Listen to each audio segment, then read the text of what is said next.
2K Sports pregame show. Okay, basketball fans, with me, Kenny the Jet Smith, Shaquille O'Neal, I'm Ernie Johnson. You're watching 2K Sports, but you know that already. In a few moments, we'll be sending you out to Indianapolis as the Pacers go up against the Boston Celtics. Well, for Boston, they split the season series against these guys last season, 2 games apiece. Should be a good one tonight. Well, we have a good one tonight. 2 powerhouse clubs about to throw down.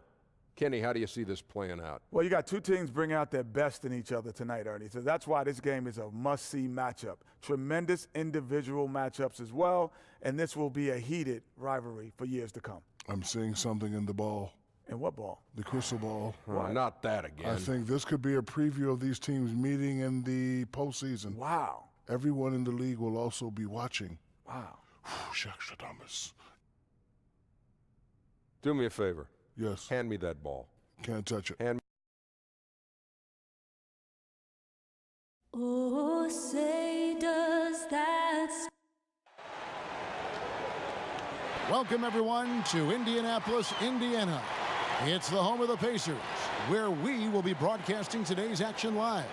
We've got an action-packed Saturday night of NBA action for you. Thanks for joining us. This is Kevin Harlan with Clark Kellogg, Greg Anthony, our sideline reporter, the Hall of Famer David Aldridge. We've got a special treat for you folks tonight. Sports writing heavyweight Bill Simmons is in the house. Bill, welcome to 2K Sports. What an honor. I've been waiting for the invite for years. We've been waiting for the acceptance. Thanks for joining us. Let's do this. Here we go. You look at the Celtics. Well, they're entering a bit of a soft spot in this. Pacers making a change here. AI has checked in. And a change for the Celtics. Morris has checked in. Bill, you're a basketball historian. How do you rank the Celtics compared to other franchises in this league?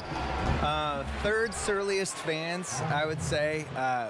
Maybe second highest expectations and the best history. It's out of the history standpoint. The Celtics have the best. Lakers have the second best, but I would not count them because they moved from Minneapolis.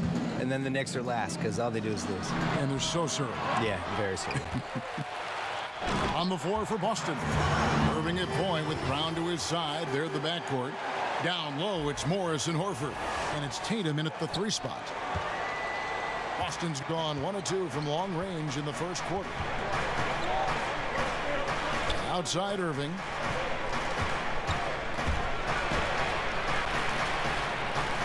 Falls through. He's now made 2 of 4. It sure was textbook, and Irving is fantastic in the screen roll.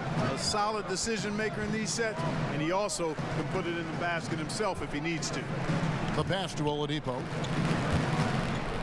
Back to AI. 14 feet away. And Boston with the rebound. This their first chance this season playing the Pacers. And we saw how competitive and entertaining the season series was between these 2 terrific teams last year. Exactly. They split the series, Greg. 2 elite teams and conference foes renewing that rivalry tonight. Great job of crashing the offensive glass. He stayed with it. That's hard-nosed, tough basketball. Bogdanovich against Tatum. Bogdanovich passes to AI. 6 to shoot. Knocked away. And the shot clock expires. 24-second violation. And taking a look at some numbers here for Kyrie Irving.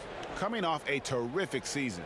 Checking in at about 24 points per, 5 assists, and 3 rebounds. And you know, pretty terrific numbers across the board. Yeah, so many books in his library. He lights up the scoreboard on a nightly basis. Pass to Horford. And a dunk by Horford.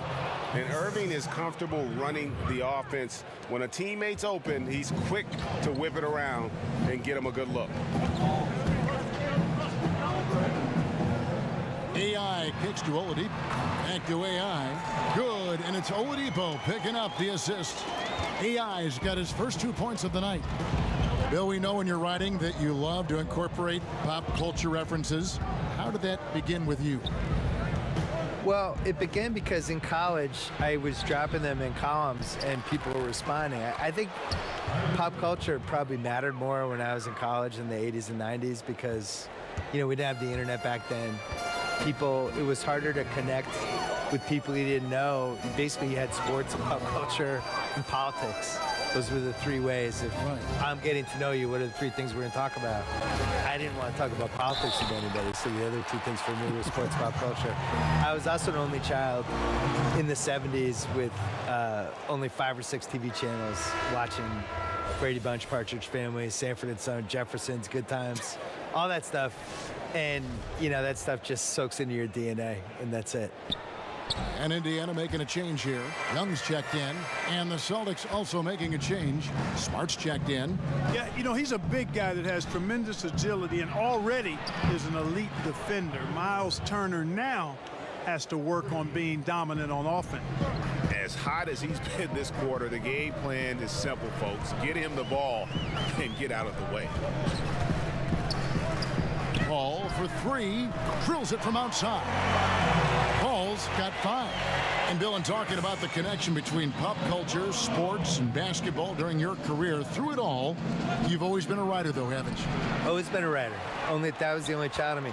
The thing is, though, I would have watched more basketball, but basketball wasn't on. I try to explain this to people, how lucky they are to be able to watch. They can't believe these finals were taped away. Well, but think about the day-to-day, right? Like Magic Johnson. I feel like I saw his whole career, but I really didn't. Like, his first couple of years in LA, I think CBS was only showing like 6 or 7 regular season games. Sunday afternoons. In the playoffs, they would bump them off. Yep. USA, I think, got the contract in maybe 1982, but for the most part, like, I love George Gervin. I probably saw him play in person twice, and I saw him on TV maybe 10 times, 12 times. And now I could watch Giannis every day. And if Giannis dunks, I can see it on Twitter 5 minutes later, 5 seconds later. So I think people are lucky. You guys should appreciate how lucky you are out there. Indiana making some changes. TJ leaves, checked in. Turner. Evans comes in for Bogdanovich. And Corey Joseph subbed in for Oladipo. Then for the Celtics, Aaron Baines, he's checked in for Horford. Daniel Tice subbed in for Jason Tatum. Here's Paul. And that one drops. 9 points in the game so far. Bill, a top advisor for the U.S. High School Athletics and Activities Division, recommended that schools adopt esports programs. What's your take on that? I'm all in. It's probably my son's only chance to go to college, so I really hope it happens. No, listen, the world changes every decade. I know. And you got to change with it. And the reality is, esports is one of the biggest things we have now. And if you're under 15, you're way more likely to play video games and be good at that than you are to do anything else. So why wouldn't we be able to benefit from that? The whole esports in general, just the audiences they're getting, and as a spectator event, that's been building. So why wouldn't that work for college?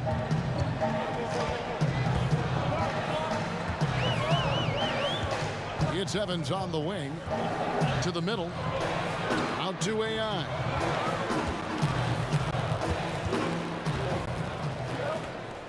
Pass to Young. The shot, no good. Now the Celtics take it the other way.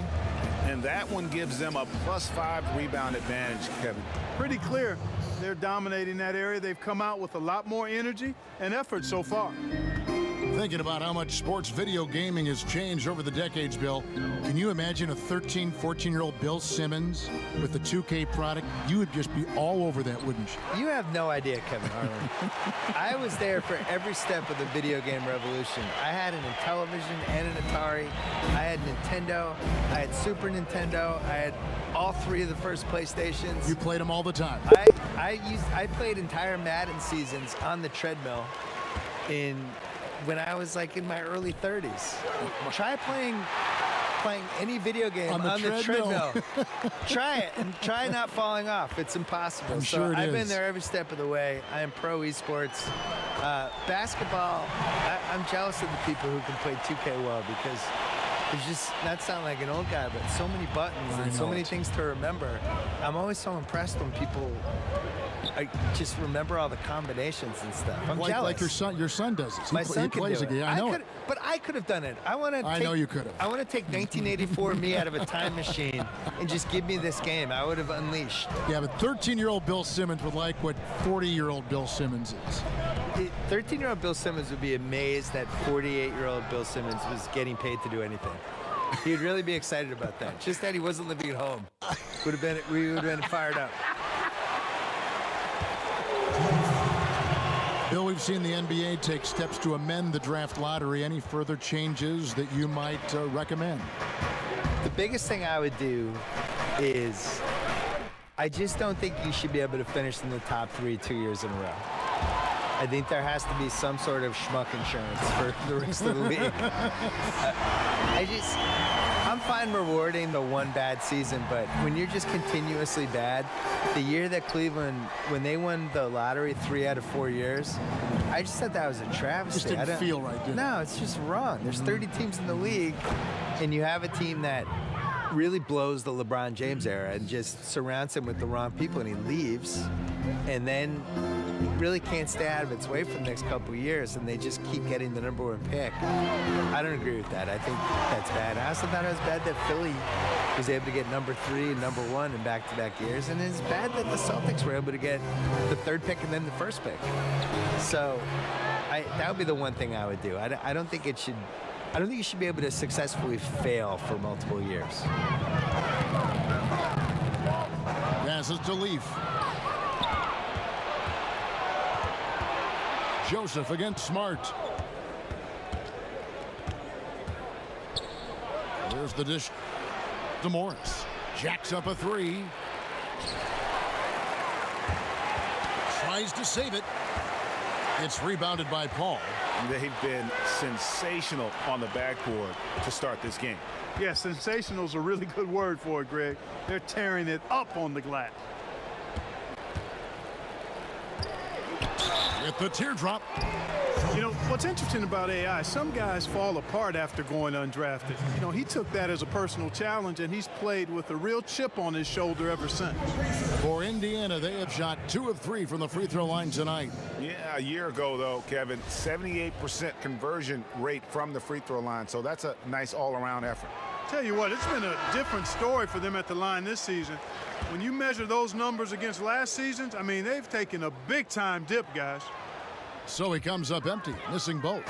And the work ethic of AI is tremendous. I mean, he's a really humble kid and has become a quality player, I think, as a result.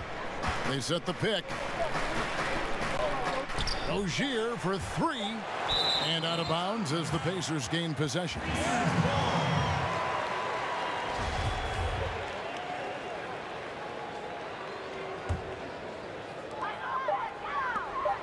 Outside Holiday, and no good trying to get that one. Domination in the first quarter. It's been pretty lopsided. Celtics out in front, up by 10. And the second quarter about to get started. We'll be back in just a moment.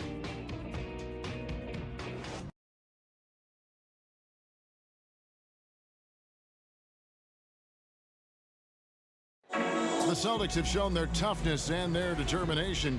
What's going to separate us is how close we are. And some changes for Boston. Daniel Tice is checked in for Aaron Baines. Morris comes in for Williams. And it's Tatum in for Rozier. Here's Irving, a picture-perfect screenplay, and the jumper's good. Irving's got 4 points now in the quarter. And when they've gone to him, he has come through big time. You got to keep getting him touches. On the court right now for the Celtics. Marcus Morris is out there with Tatum. Then there's Irving. Then it's Marcus Smart. And it's Tice in at the 5, roaming the paint. And that's the battle they haven't been winning today. Their work on the glass has been porous, and that's got to change. Yeah, no question about it. I mean, as they're looking to battle back, that's one of the key elements. You got to rebound. And Tatum is clever when he's in attack mode, great at beating defenders to the basket. Bill, several of your books have been bestsellers. How did it feel to see your work so well received around the world? I think I was really happy that the basketball book did well because I spent a long time writing it, and it was 700 pages. And when it got mailed to me, it was so big, I thought people would just be terrified of it. And, you know, it I turns think out, they embraced the yeah, size. I think they did. They liked it. I did it for people to be able to put on their toilet or bring on an airplane or whatever they wanted to do with it. But I was always amazed that there wasn't a basketball book that tried to kind of group all these other books and some of the opinions and all the misinformation. Like the fact that, honestly, the reason I wanted to write the book was just that people thought Will Chamberlain was better than Bill Russell. And yet every single thing written in the 60s was that Bill Russell was better. And all the players would say Bill Russell was better. And when they played together, Bill Russell's team won. So it's like, how do we get to the point where people think Will Chamberlain was better? So it was that and some other stuff that made me want to write the book. All right, let's catch up with our sideline reporter, David Aldridge. Well, guys, last season started with that horrific injury to Gordon Hayward's leg. Now, it's been a long road back for him, but he took heart in the encouragement he received, not just from his family, but from so many well-wishers. He said, "You realize how lucky you are to have people from all over supporting you." Guys? David, I think everyone is rooting for his complete recovery. Thanks for that report. And let's take a moment here to get your guys' take on scoring so far for the Celtics. Boy, the three-point shot has really been dropping for him early on. And that's what's created a rhythm for them offensively. That's also why you see them knocking down that mid-range jump shot. Here's AI. And a lot of contact on that one, so he'll shoot two here. Let's now pause to take a look at the scoring breakdown between the front and back court of tonight's contests for Boston. And they haven't needed a whole lot of work done inside because of what their guards are doing. It's been an outstanding performance by the fellas in that backcourt. Two shots.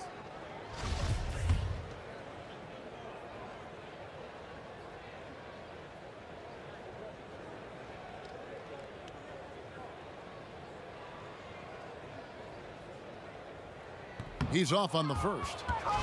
Bill, with last year's do-or-die season finale between Minnesota and Denver, final game of the regular season, momentum is gathering for a play-in tournament, maybe for the last two playoff spots.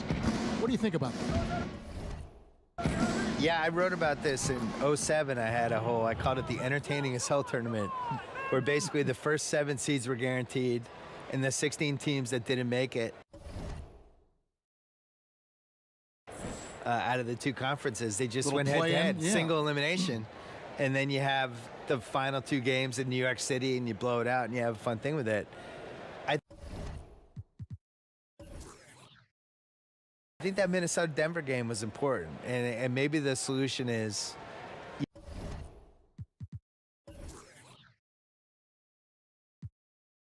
you have the 6 seeds guaranteed in each conference, and then you have 7, 8, 9, 10 in each conference, and you just have playing games. You have 7 versus 10.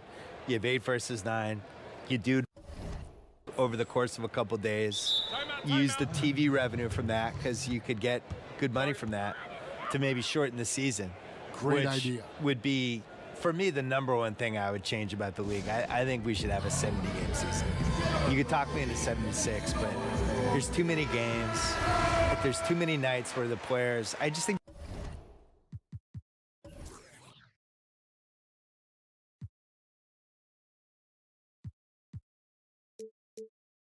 basketball is really hard to play. Pacers trailed by 19. We've got 1:48 left in the second quarter. Here's a look at some stats for Joseph, how he did last season. Last season, he averaged 8 points a game, 3 assists, and 3 rebounds. And you look at those numbers, not bad. But, guys, I think he can do better, and he knows it. And he has high expectations for himself as well, guys, but he just hasn't delivered fully on his potential yet. And he sinks the second. 1:46 left in the first half of basketball. Irving attacking, and good, and it takes a nice bounce off the right iron and down. Irving's got 11 points in the quarter. Well, I tell you, he's beating up the defense in this quarter, going right at him and scoring in a variety of ways. Paul passes to Turner. And that one's good. AI's got 19 points. Well, you know, it's really difficult to slow down a great scorer once he gets going, and AI having one of those nights. Always full of terrific insights. Bill Simmons, thank you so much for stopping by. Thank you. My insights, thank you as well. And Clark, always great to have Bill with us, a content creator who really taps into what the audience is thinking. Could not agree with you more. Amen to all of that, Kevin. He's got a very loyal fan base and readers and viewers that share his vision, not just on sports, but on life. And that strong connection he has with them is admirable. And how many extra possessions have they gotten because of that rebounding edge? Well, it's been a bunch, and I think it's made the difference in the game. I mean, they've actually done a great job on the board. Irving dishes to Morris. Outside, Smart. Outside Irving. Shot clock at 6. Off the pick. Misses off the left iron. Not sure what the D was doing there. Clearly a breakdown. You can ill afford to give a guy like him that good a look. Turner with the screen. AI kicks to Leaf. Inside. Here's AI. Yep, it counts. He's got 21. This is where you want to attack. AI, not one to settle. Challenging the defense inside. I love it. And so it's the Boston Celtics holding a big 18-point lead. Thank you, David, and we'll be back after halftime as the third.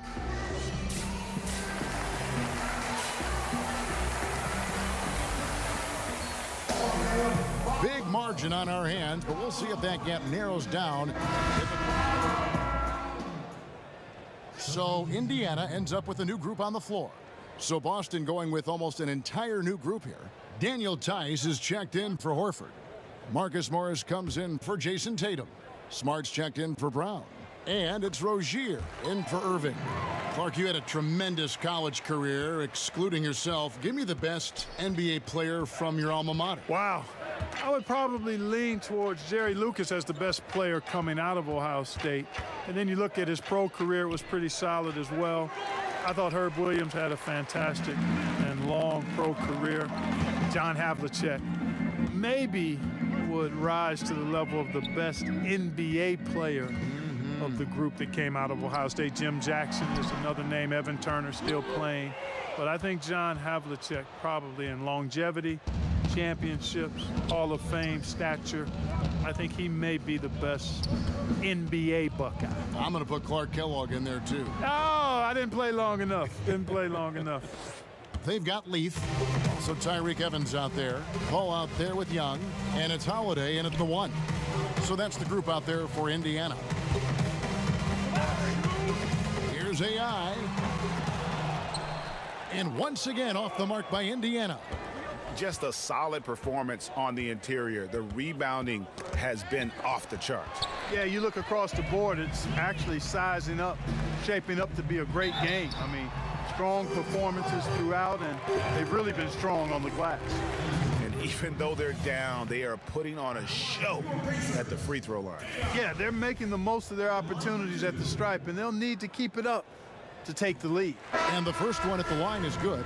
And some changes here for the Celtics. Horford comes in for Daniel Tice, and it's Brown in for Marcus Morris. So 1 for 2 that time at the stripe. Mark, it always seems the coaches get fired a lot, and there's kind of the rotating names there, but the GMs who hire them stay in place. What's your take on that? Yeah, you know, it's fairly complex, Kevin. I don't know if we have enough time to delve in it effectively here, but my initial feeling is every circumstance is a little different, and sometimes it's a little easier to move the coach than the general manager for whatever reason. But there should be more accountability for GMs, not just for who they draft, but also who they hire as coaches. So I'm mixed, but I kind of understand why sometimes the coach is a little more readily expendable. Paul passes to Young. Foul on the play, basket counts, so it'll be a three-point play chance. And that's what makes Young so dangerous, in my opinion. I mean, his ability to cut in off the bounce and finish through contact, that puts a lot of pressure on the defense. Now let's take a moment to get your guys' take on the scoring so far for Boston. What a tremendous showing from the three-pointer all through this game. They've consistently drilled the mid-range jumper tonight as well, which has forced the D to come out on them. Brown kicks to Rozier.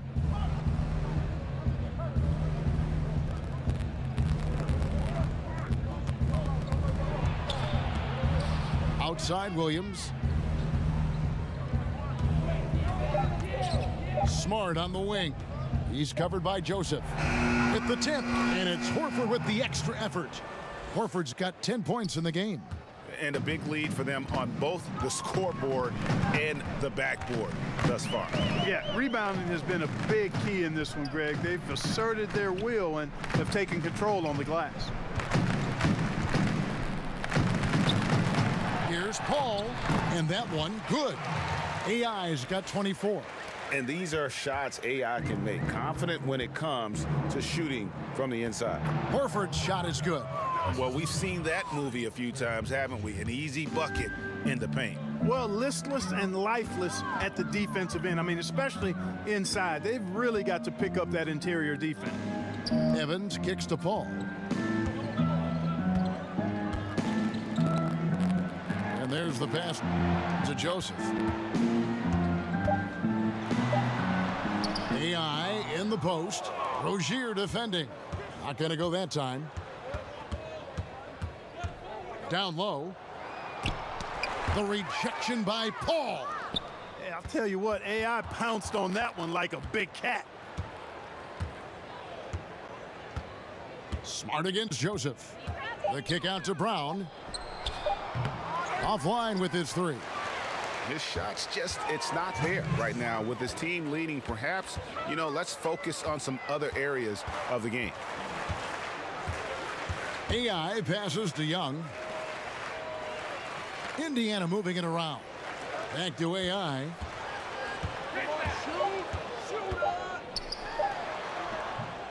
And Rozier pulls it down. Celtics leading by 21. Here's Smart, feeds to Williams. And he was fouled on the way up. 2 free throws now for him. And boy, Robert Williams, big athletic guy who just doesn't back down. Still polishing his game, polishing that skill set, but when he's focused, he's absolutely spectacular. Maybe the most amazing thing about Williams outside the alley-oops is this shot-blocking presence he gives you on the floor. Yeah, he's one of the few guys that protect the rim from anywhere on the court. Tough inside, able to get out on shooters, and plays with an attitude. Menacing. And the Pacers were one of the better teams in the East last year. Many wondered just how or why the Pacers were so good. I think you point to the chemistry this team has as something that you can't deny, along with having a star that endeared himself to his teammates in Oladipo. And here's AI. He's got 24. Evans kicks to Paul.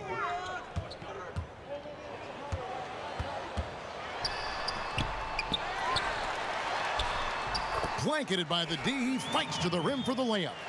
AI's got 5 points in the quarter. And not relying at all on the three-point shot.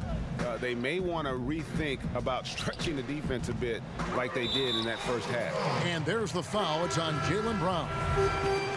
So that will be his second foul of the game. We're in the bonus, and we'll go to the line to shoot 2. Darren Collison, he's checked in for Joseph. Evans outside. Paul against Rozier.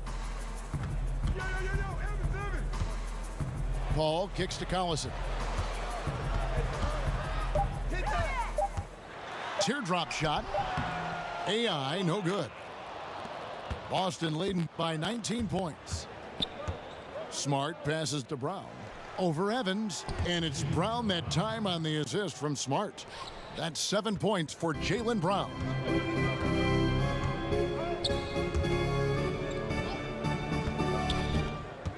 Outside Collison. Young, a screen on Smart. Collison, the pass to AI. And so it's the Boston Celtics with a 21-point lead to end the quarter. This has been a one-sided matchup, and I don't see any signs of it lessening. And we'll be right back after this. 18. Oh, 18.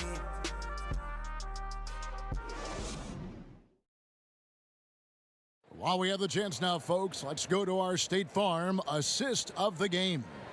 And he may not be known as a pass-first guy playing out of the two-guard spot, but he shows here that he can dole out an assist or two when he needs to. That's right. I mean, that's not his primary duty, but when the situation calls for it, he can do it and does it well. Welcome back. Fourth quarter action starting up in what has been a one-sided show. A moment now to reset the lineups, brought to us by Gatorade, all fueled up here for the fourth quarter. On the floor for Boston, Smart and Brown outside on the wings. Williams is out there with Horford, and it's Rozier in at the point. He's definitely turned things around in this game. I mean, he was more of a background player in the first half. He's jumped center stage now. AI kicks to Young. Back to AI. And he didn't get quite enough under that one. I wonder if switching baskets really threw him off. I mean, because he can't get anything to fall this half. Count that bucket. The tenacity, the attention to detail, it's why these guys are in complete control. And you know what, Greg? They are crushing it on both ends. I mean, in total control right now.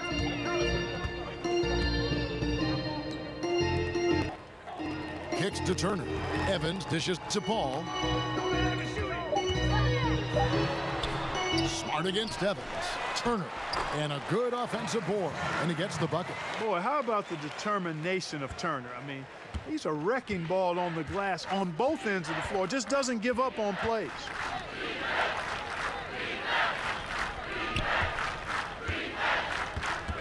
Rozier against Collison.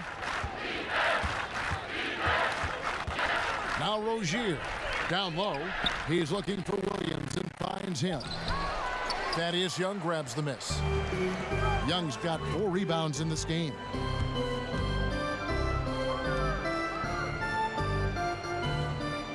Evans passes to Paul. Out to the right wing. Collison kicks to AI. Rozier against Collison. They get it back. Here's AI. And 2 free throws coming up. Unable to get that one to go with all the contact. That free throw, no good. Obviously, the game is played with a more wide-open style now, Clark. Name a few old-school bigs who continue to make an impact. Well, I like what Andre Drummond does. The big fella's a glass-eating machine. Still needs to refine his moves and shooting touch, but his athleticism and rebounding off the charts. Blake Griffin stands out as well. Highly skilled, very, very athletic. Shooting one.